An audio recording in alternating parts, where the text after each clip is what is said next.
Assalamualaikum warahmatullahi wabarakatuh. Balik lagi bersama kami. Kali ini ada yang sangat menarik dan menuai pro kontra dari kita semua terkait sidang di DPR.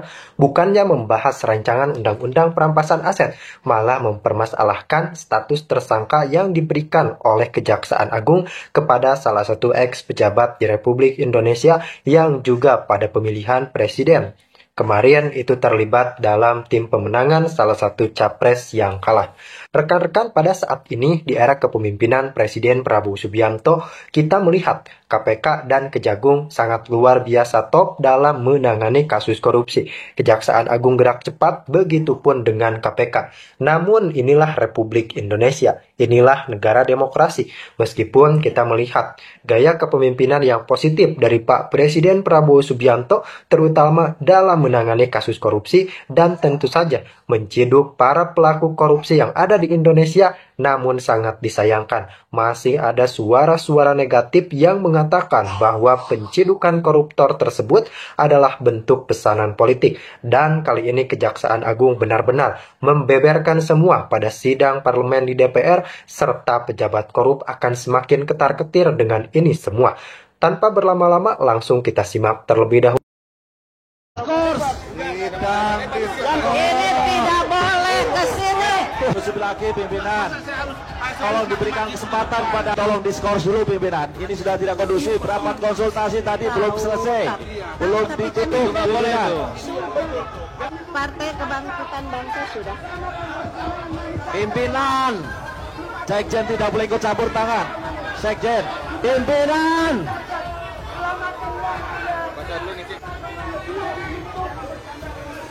Dengarkan dulu, dengarkan. Pimpinan diskors lagi pimpinan. Dilanjutkan besok. Diskors dulu pimpinan. Pimpinan dilanjutkan besok. Pak kondusif lagi pimpinan.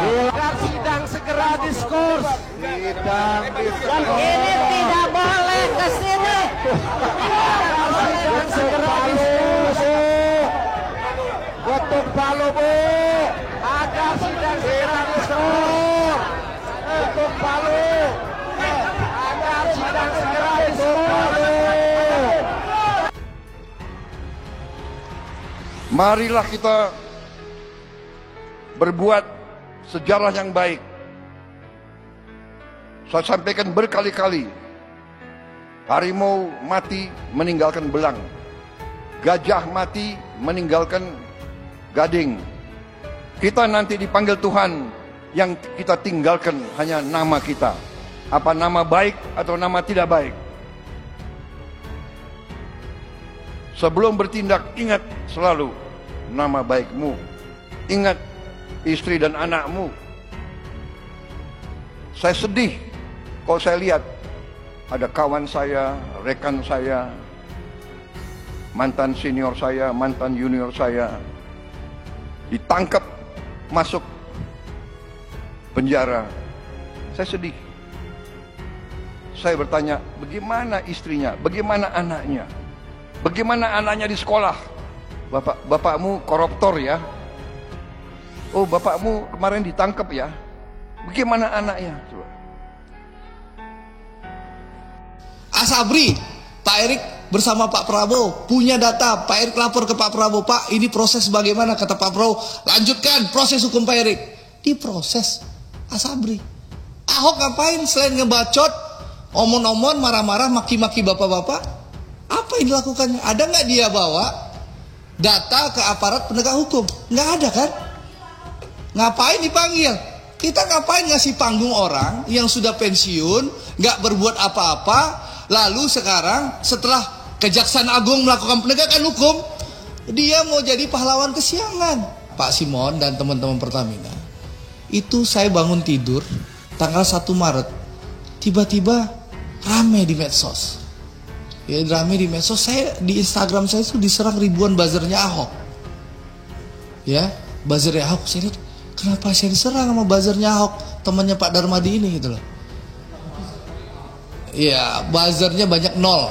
Kalau Ahok ini akunnya rata-ratanya postingannya 0, followernya 0 gitu loh. Saya screenshot Pak. Jadi kalau di proses hukum saya bisa buktikan nanti. Jadi Itu bazar Ahok.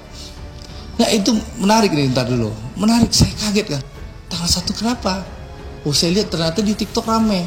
Pernyataan saya tanggal 15 Februari yang minta Presiden Jokowi untuk mengganti Ahok. 15 Februari 2020. Ya, saya sebagai anggota DPR Komisi 6 minta Pak Ahok diganti. Karena membuat kegaduhan di Pertamina. Supaya Pak Simon tahu, ya, 15 Februari 2020 saya bicara Ahok diganti. Itu Ahok itu baru 1 kali datang ke kilang Pertamina di Tuban, ya, di Tuban waktu mendampingi Presiden Jokowi datang ke Pertamina.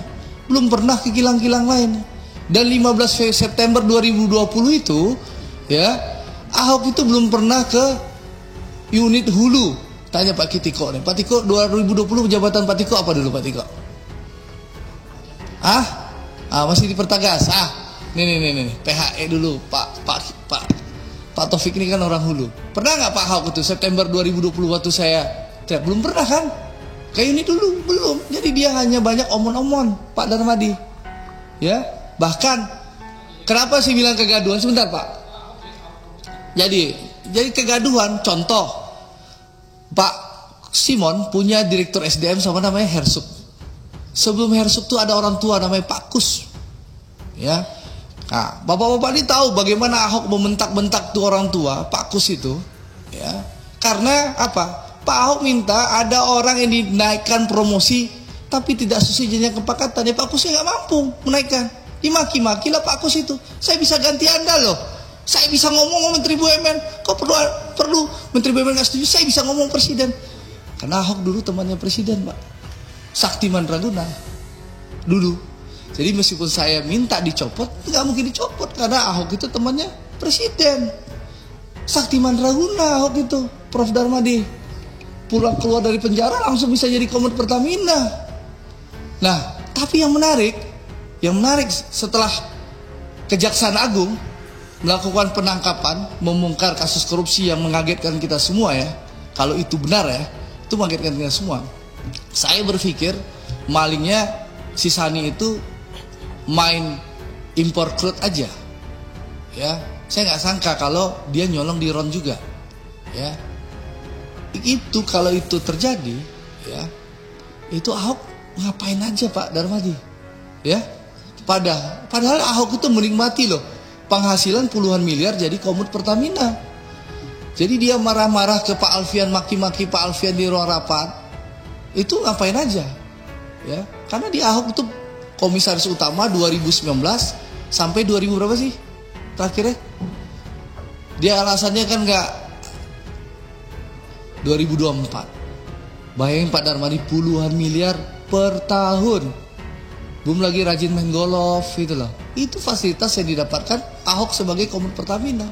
Dan kita tahu di Undang-Undang Persero, ya PT Komet tuh bisa ya melaporkan.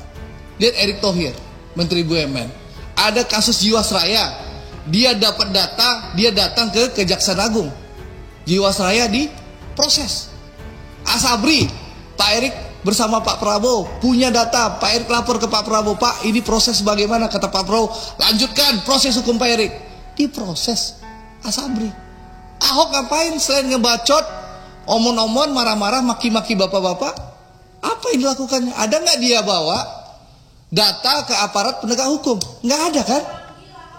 Ngapain dipanggil? Kita ngapain ngasih panggung orang yang sudah pensiun, nggak berbuat apa-apa, lalu sekarang setelah Kejaksaan Agung melakukan penegakan hukum, dia mau jadi pahlawan kesiangan. Ya, ini kan pahlawan kesiangan. Untuk apa? Kalau dia punya data, harusnya dia jadi Komet, dia bawa datanya ke Kejaksaan Agung, ke KPK atau ke kepolisian. Itu baru kerja pengawasan. Kalau sekarang setelah Jaksa Agung di era Prabowo melakukan penangkapan, lalu dia ngebacot. Oh, kalau saya bisa, saya punya data. Lu ngapain aja lu bro selama ini gitu loh. Ini kan orang sudah pensiun, nggak punya panggung politik, memanfaatkan kehebatan Kejaksaan Agung di era Prabowo untuk numpang tenar kembali supaya populer lagi. Gitu loh Pak Darmadi. Ini gaya politisi numpang tenar pansos terhadap kemampuan kinerja Jaksa Agung di bawah era Prabowo Subianto sebagai presiden. Gitu loh. Jadi ini saya ingin menegaskan kepada buzzer-buzzer Ahok ya, menurut saya sudah mengganggu sekali. Ribuan akun nggak bodoh, nggak jelas menyerang saya di tanggal 1, 2, 3 Maret. Ya setelah itu selesai, dia serang Erick Thohir dan Boy Thohir habis itu. Ya, saya 3-4 hari lah, Prof. Lumayan, menurut saya mengganggu karena berita daur ulang 15 September 2020. Nah, di sini saya menggunakan hak saya menjawab itu. Karena saya pergi umroh, Prof, waktu itu. Ini saya nggak bisa menjawab. Dan saya ingin menjawab di depan direksi Pertamina. Ya, karena saya tahu bahwa Bapak kan tahu banyak omong-omong aja, ngebacot aja. Sekarang setelah Jaksa Agung melakukan penegakan hukum, ya, di bawah eranya Prabowo, siapa saja yang melanggar hukum, yang korupsi disikat zaman Pak Prabowo, baru dia pura-pura muncul sebagai pahlawan kesiangan. Dan alhamdulillah jejak digitalnya banyak. Ngaku gak pernah jadi ditawarkan diri, ternyata pernah ditawarkan diri oleh Pak Jokowi. Ini banyak kebohongan-kebohongan.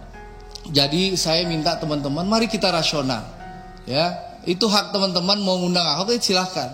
Tapi ya ngapain kita kasih panggung?